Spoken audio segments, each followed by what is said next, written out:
A lot of people always say, oh my gosh, live shopping is new. And I always do laugh at it because it is not new.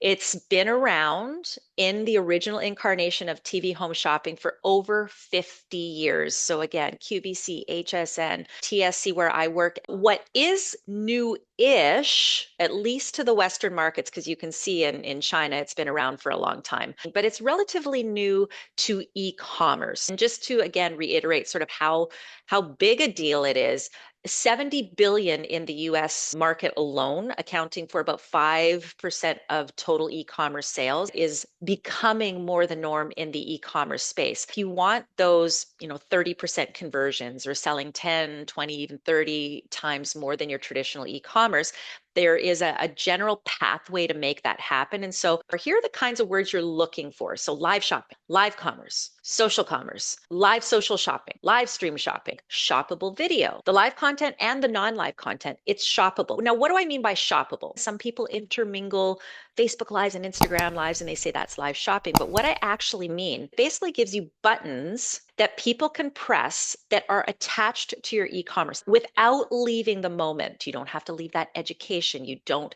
have to leave that content. And that's why we see the higher conversions, because this video is actually integrated. I speak to people every single day that go, I'm already on Facebook and Instagram. Isn't that good enough? Not really in the truest sense, because there isn't a direct pathway to purchase. So just to visualize what it looks like, you can see how they're both fun experiences, but one has buttons where people can shop while they're motivated at the moment that you convince them in a non-salesy way, if you prefer, versus just the Instagram Live, which again, content wise is still excellent. It doesn't mean you're not going to get sales on Instagram or Facebook Live.